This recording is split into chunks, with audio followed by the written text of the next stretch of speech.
If the feminine has been so rejected by the Christian myth, how has that affected women psychologically? I mean, it has driven them into the animus.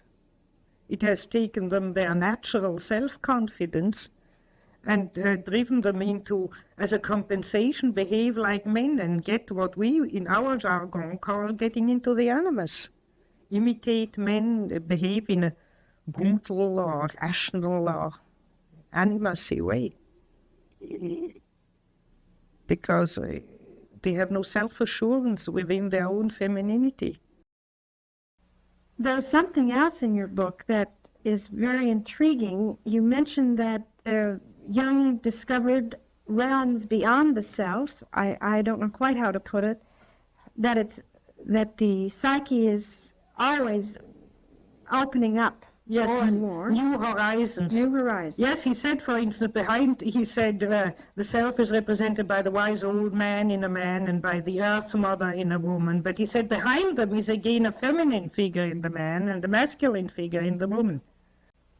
Have you had that experience yourself? No. I can say feminine figures of the self is the furthest I've gotten in my dreams, as far as I can judge. And the Christian myth is deficient on not including enough the feminine. In Catholicism they have the Virgin Mary, but it's only the purified feminine. It's not the dark feminine. And in excluding matter and treating matter as dead and the realm of the devil. And in not facing the problem of the opposites of evil. And alchemy faces the problem of the opposites, faces the problem of matter, and faces the problem of the feminine. The three things which are lacking in Christianity. And therefore it complements the Christian myth and could revive it too that way.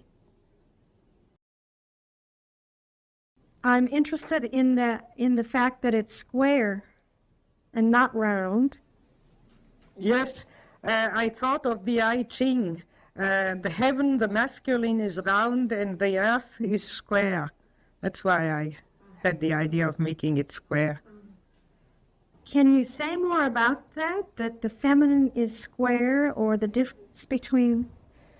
Well, in the I Ching, the roundness of heaven is the dynamic Jung principle, the creative, and the Yin principle, the feminine, is what makes things real. And in reality, you have mostly straight lines and corners and so on. So that's why the Chinese think that the square is the symbol of reality and the earth, because the feminine helps the creative to enter reality or to incarnate in reality. Somehow that feels to me as if that would help me with the Animus myself. Oh, yes. The play. Yes. Well, the Animus is always dramatic and serious.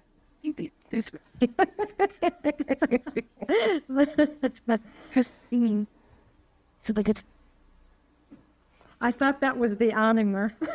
The Anima can be dramatic and serious, but she can also be whining or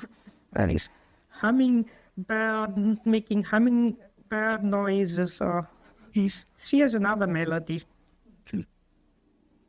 Do you think there's an essential difference in the creative products of a man and a woman, or in the creative process? I don't think the results are really very different. But the way one gets to it may differ. I think that the motivation for a woman to be creative is mostly love. It is very rarely that a woman would feel motivated to do creative research work or do creative things without being in love. It's the carrying force, so to speak. Well, for a man, the interest is genuinely objective, so to speak. But he needs the woman's help and her love. Otherwise, he'll produce dry stuff. dry, rational stuff.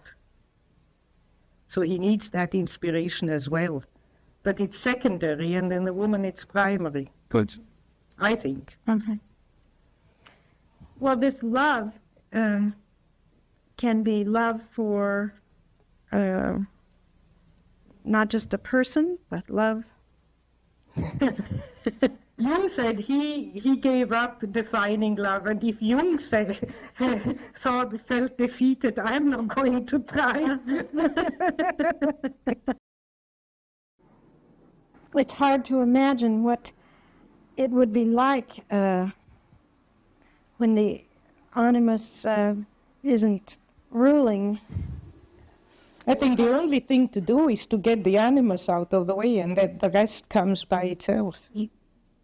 Because it's naturally not so much the outer men who really suppress the women, it's just as much the animus. And against outer men, if they want to suppress you, you can just walk out on them. But the animus is therefore the real problem. One shouldn't found a women's liberation society against the animus, not against men. That would be women's liberation. But And then your femininity recovers by itself, I mean, in a natural way. in a natural way. After all, one is a female. That's where the creative work of a woman comes in, isn't it? When, I mean, the animus, the only way to get him out of the way is to... Well, you see, the animus has to be is also in the creativity. And there is in his right place. That's why Jung was very much for women doing creative work, because that occupies the animus in what he should do, namely relate to the unconscious. And then also the animus is, first, if somebody hasn't worked on the animus is undeveloped, and therefore he's let's say, for instance, in scientific work, where I am mostly working, have more experience, the animus is a parrot. He repeats, he copies what is in other scientific books, he quotes, he accumulates quotations. And then one day you say to yourself, now, how do I understand that myself? Now let's put aside even Jung. Let's not quote Jung. Now let's say, how shall I put that myself out of my own experience? And then you notice sometimes you can't even articulate it. The animus is just quoting all the time. Where is the animus while you're doing this? He helps. You see, then you dream about positive animus figures. When I'm in the right way of working, I dream, for instance, a lot about very busy laborers working like mad, all in their blue laborer's dress. And I know, now my energies are working on the right thing, working hard. So it's important for somewhere for the woman's consciousness to come in and Yes. give a focus. The important thing is the woman's consciousness disidentifying with the animus, because the terrible thing is that when one is in the animus, one doesn't feel one is in the animus first. One feels one is oneself. I have made Jung beautiful animus scenes and was absolutely honestly convinced it was my own holy conviction what I was expressing. Only a few hours later I thought, my God, why have I said all that nonsense? How could I? It isn't how I feel. But in the moment you are in the animus, you think it's you. So the first thing is to learn to notice, now I'm in the animus. I notice it from my voice and such things. I suddenly say, And it's a feeling in the body. I can't describe it. It's an endosomatic feeling. I feel, now I'm in the animus. So when I stiffen my shoulders in a certain way, then I know, now I'm in the animus. The bull, you know. And then the first thing is to notice, I'm in the animus. Now careful, shut up. And then to disidentify and to think, what do I think? What do I feel? Separately from that entity.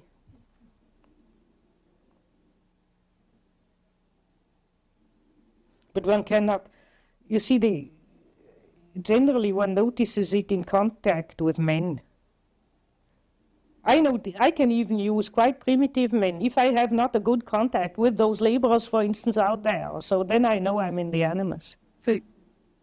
Because they know nothing about psychology, but they just won't take it. They get irritated. They don't know why, but I irritate them if I'm in the animus. You see, through alchemy, I saw that he was the answer to all the unsolved problems. Because you see, we have a beautiful German word for creativity. It means schöpfen. And schöpfen means to take water up with a bucket out of a well. And that's how it really feels to be creative. You have to say, now, how do I feel or think myself? And then you have to go deep, deep in a depression and go in a well and pull out the water from the depth.